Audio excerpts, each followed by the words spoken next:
வணக்கம். இந்த வீடியோவில் ஒரு வேர்க்கடலை வச்சு சின்னதாக ஒரு ரெசிபி தான் பீனட் கத்லி. அதாவது வேர்க்கடலை வச்சு நம்ம காஜு கத்லி பண்ணுவோம் இல்லையா, அந்த மாதிரி வேர்க்கடலை கத்லி பண்ண போகிறோம். இதுக்கு ஒரு கப்பு வறுத்த வேர்க்கடலை எடுத்திருக்கேன். நீங்கள் வறுக்காத வேர்க்கடலை எடுத்திங்கன்னா நல்லா வறுத்துட்டு தோல் உரிச்சிட்டு எடுத்துக்கோங்க. இது வறுத்த வேர்க்கடலை தோல் உரிச்சிட்டு எடுத்துக்கோங்க. இப்போ இதை ஒரு மிக்சி ஜாரில் சேர்த்துட்டு நல்லா பொடி பண்ணிக்கலாம்.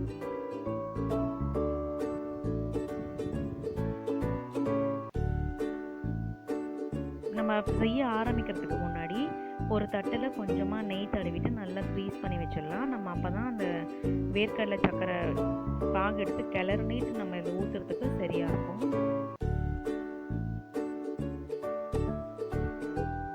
நம்ம மைசூர் பாக்கு எப்படி செய்வோமோ அதே மாதிரி தான் இந்த கத்லியும் செய்ய போகிறோம்.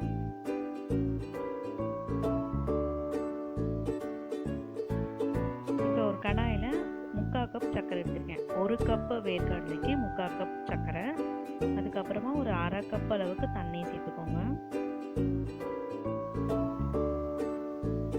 1/2 கப் தண்ணி சேர்த்திங்கன்னா சர்க்கரை கரைஞ்சி பாகு வர்றதுக்கு சரியாக இருக்கும். இதை விட கம்மியாக சேர்த்திங்கன்னா சீக்கிரமாக சர்க்கரை பாகு வந்துடும் கரைக்கிறதுக்கு முன்னாடியே. அதனால் 1/2 கப் தண்ணி சேர்த்திங்கன்னா கரெக்டாக இருக்கும். இது ஒரு மிதமான தீயில் கொஞ்சம் நல்லா சர்க்கரை உருகுற வரைக்கும் கிளறிட்டே இருங்க. சர்க்கரை உருகி கொதிக்க ஆரம்பிச்சதுக்கப்புறமா நம்ம ஹை வச்சுக்கலாம். ஹை வச்சு நல்லா கொதிக்கட்டும். கொதித்து நல்லா இந்த மாதிரி கம்பி பதம் வரும்போது நம்ம பொடிச்சு வச்சுருக்க வேர்க்கடலையை இதில் கொட்டி கிளறிக்க வேண்டியது தான்.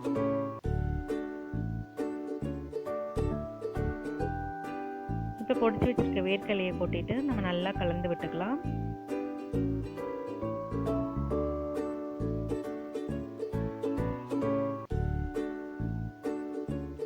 இந்த வேர்க்கடலை இன்னமும் நல்லா அந்த சக்கரை பாவோடு நல்லா கலந்து வெந்து சுருண்டு வரும். அப்போ நம்ம இறக்கி ஃப்ரீஸ் பண்ணி வச்சுருக்க தட்டில் கொட்டிடலாம்.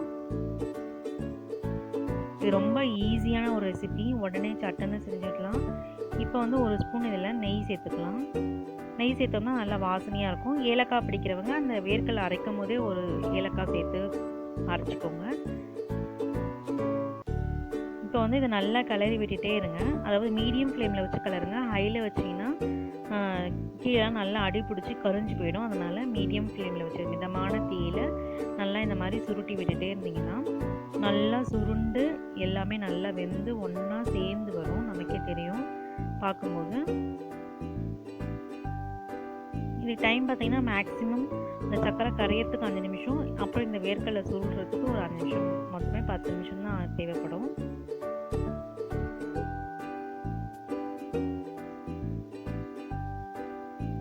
நல்லா இந்த மாதிரி ஆனால் கைவிடாமல் கிளறிட்டே இருங்க.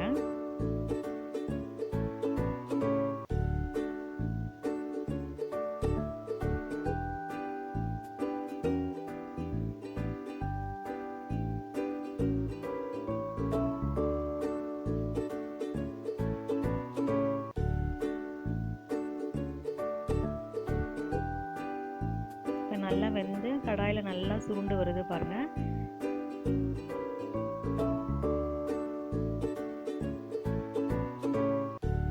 அவ்வளோதான், நம்மளோட கத்லி ரெடி ஆயிடுச்சு.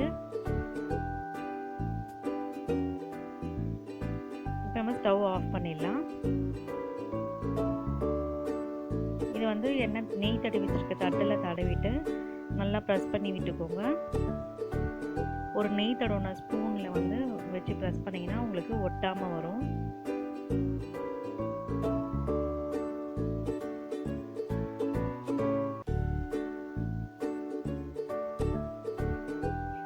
இதுக்கு வந்து ஒரு 2 பொருள் தான் தேவைப்படும். வேர்க்கடலை நெய் வந்து நம்ம வாசனைக்கு வேணும்னா போட்டுக்கலாம், வேணும்னாலும் விட்டுடலாம். வேர்க்கடலை சர்க்கரை இது 2 மட்டும் இருந்தோம்னாலே நம்ம ஒரு அற்புதமான ஒரு ஸ்வீட் செஞ்சிடலாம்.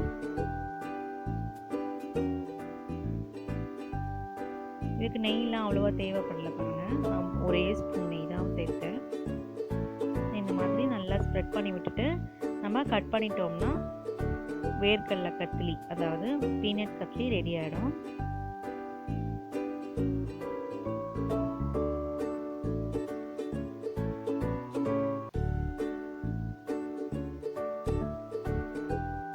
இந்த டேஸ்ட் அவ்வளோ சூப்பராக இருக்கும். நீங்களும் ட்ரை பண்ணி பாருங்கள். எப்படி வந்தது சொல்லுங்கள். நன்றி.